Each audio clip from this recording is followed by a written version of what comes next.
জয় গৌর, জয় নিতাই। আজ 28শে বৈশাখ 1431 ও ইংরেজি 11ই মে 2024 শনিবার। আজ আমি শ্রী চৈতন্য চরিতামৃত পাঠ করছি।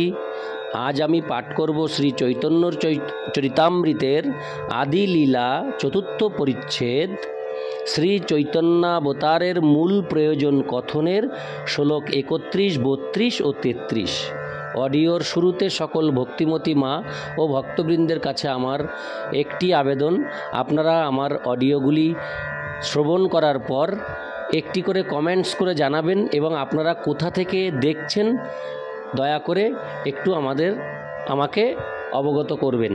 অর্থাৎ কমেন্টসে আপনি কোথায় অবস্থান করছেন সেটা একটু, জায়গার নামটা একটু লিখে কমেন্টস করে দেবেন, তাহলে আমার খুব আনন্দ হবে।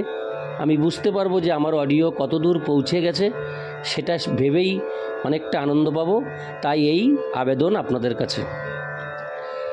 নারায়ণ হে নারায়ণ,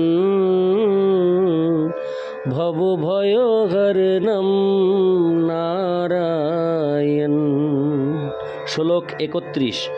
ধর্ম ছাড়ি রাগে দুহে করয়ে মিলন, কভু মিলে কভু না মিলে দৈবের ঘটন। শ্লোকার্থ: পরস্পরের প্রতি শুদ্ধ অনুরাগের ফলে ধর্ম ত্যাগ করেও আমাদের মিলন হবে। দৈবের প্রভাবে কখনো আমাদের মিলন হবে, আবার কখনো বিচ্ছেদ হবে। তাৎপর্য: গভীর রাত্রে শ্রীকৃষ্ণের বংশীধ্বনি শ্রবণ করে গোপিকারা শ্রীকৃষ্ণের সঙ্গে মিলিত হওয়ার জন্য এসেছিলেন। সেই সম্বন্ধে একটি সুন্দর শ্লোকে দেখুন। আদি 5:224 শ্রীল রূপ গোস্বামী বলেছেন, গোবিন্দ নামক একটি অপূর্ব সুন্দর বালক যমুনার তটে চন্দ্রালোকিত রাত্রে বংশী বাজাচ্ছে। যারা আত্মীয় স্বজন, বন্ধু বান্ধব এবং সমাজের প্রতি আসক্ত হয়ে জড়জাগতিক জীবন উপভোগ করতে চায়, তারা যেন কখনোই যমুনার তটে সেই গোবিন্দের রূপ দর্শন করতে না যায়। শ্রীকৃষ্ণের বংশী ধ্বনি এতই মধুর যে তা শুনে ব্রজ গোপিকারা আত্মীয় স্বজনের প্রতি আসক্তি এবং সামাজিক নীতি লঙ্ঘনের লজ্জা সম্পূর্ণভাবে বিস্মৃত হয়েছিলেন এবং গভীর রাত্রে শ্রীকৃষ্ণের সঙ্গে মিলিত হওয়ার জন্য ছুটে গিয়েছিলেন। এইভাবেই গৃহত্যাগ করে গোপিকারা বৈদিক নির্দেশ অনুসারে গার্হস্থ্য জীবনের নীতি লঙ্ঘন করেছিলেন। এই ঘটনা থেকে বোঝা যায় যে ভক্তের হৃদয়ে শ্রীকৃষ্ণের প্রতি স্বতঃস্ফূর্ত প্রেম ভক্তি যখন পূর্ণরূপে প্রকাশিত হয়, তখন ভক্ত সব রকম সামাজিক বিধি নিষেধ অবহেলা করতে পারেন।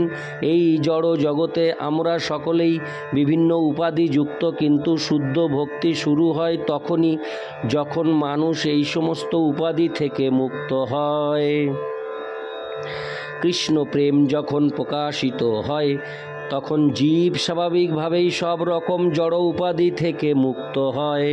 প্রিয় পরিকর বর্গের প্রতি শ্রীকৃষ্ণের স্বাভাবিক অনুরাগ এমন এক পরম উদ্দীপনার সৃষ্টি করে যে তার ফলে শ্রীকৃষ্ণ ও ব্রজ গোপিকারা পরস্পরের সঙ্গে মিলিত হন। এই অপ্রাকৃত আবেগ আস্বাদন করার জন্য প্রেমিক ও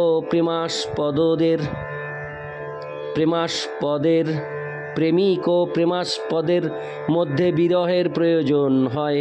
দুঃখ দুর্দশাপূর্ণ এই জড়জগতে কেউই বিরহ বেদনা আকাঙ্ক্ষা করে না, কিন্তু চিন্ময় স্তরে সেই বিরহ পরম স্তরের মহিমা প্রাপ্ত হয়ে প্রেম বন্ধনকে সুদৃঢ় করে এবং প্রেমিক ও প্রেমাস্পদের মিলন বাসনাকে সুতীব্র করে তোলে। চিন্ময় অনুভূতির পরিপ্রেক্ষিতে বিরহ মিলনের থেকেও অধিক মধুর, কেননা সেই বিরহে প্রেমিক প্রেমিকার পরস্পরের সঙ্গে মিলিত হওয়ার আকাঙ্ক্ষা প্রবলভাবে বর্ধিত হয়। ইতি শ্লোক 31। শ্লোক 32।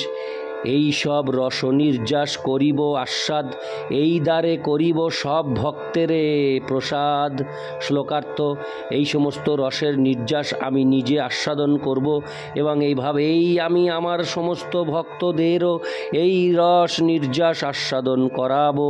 ইতি শ্লোক 32। শ্লোক 33। ব্রজের নির্মল রাগ শুনি ভক্তগণ, রাগ মার্গে ভজে যেন ছাড়ি ধর্ম কর্ম। শ্লোকার্থ: ব্রজের নির্মল রাগের কথা শুনে ভক্তরা সব রকম ধর্ম অনুষ্ঠান এবং সব রকম সকাম কর্ম পরিত্যাগ করে রাগ মার্গে আমাকে ভজনা করবে। তাৎপর্য: রঘুনাথ হরে কৃষ্ণ রঘুনাথ দাস গোস্বামী মহারাজ কুলশেখর আদি আত্মজ্ঞানী মহাপুরুষগণ সামাজিক নীতিবোধ এবং ধর্ম আচরণের প্রথা লঙ্ঘন করেও রাগ মার্গে ভগবত ভক্তি বিকশিত করার নির্দেশ দিয়ে গিয়েছেন।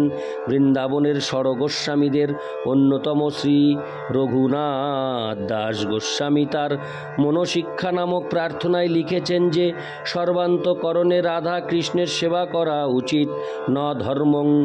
না ধর্মং শ্রুতিগণ নিরুক্তং কিল কুরু। বৈদিক আচার অনুষ্ঠান অথবা কেবলমাত্র বিধি নিষেধ অনুশীলন করার প্রতি অধিক আসক্ত হওয়া উচিত নয়।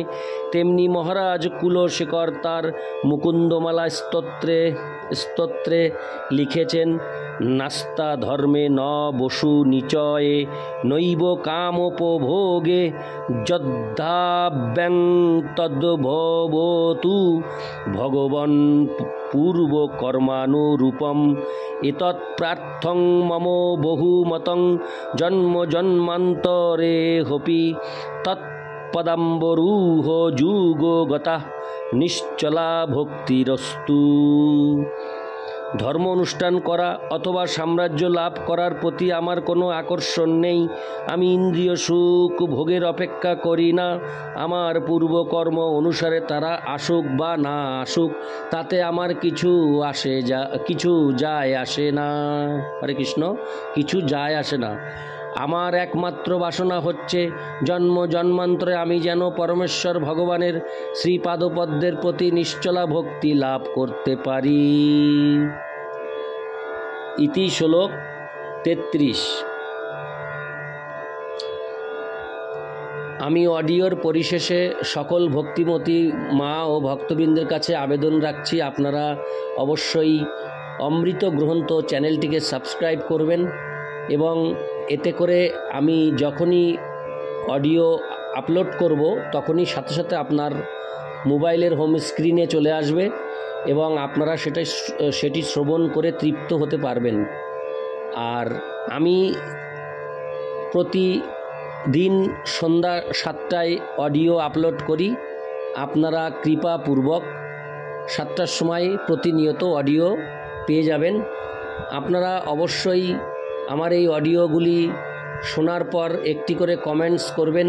সেই কমেন্টসে আমার অডিও কেমন লাগলো এবং আপনি কোথা থেকে শুনছেন সেই দুটো কথা আপনি অবশ্যই এই কমেন্টসে লিখে জানাবেন আপনারা কোথা থেকে অডিওগুলি শুনছেন। আপনাদের কাছে আমার এইটুকুই সামান্য চাওয়া। আশা করি কৃপাপূর্বক আপনারা আমার এই আশা পূরণ করবেন। नारायण है नारायण भव भय हरणं नारायण लक्ष्मीकान्तं कमलनयनं मंगलचरणं नारायण नारायण है नारायण भव भय हरणं नारायण। जय गौर, जय निताई।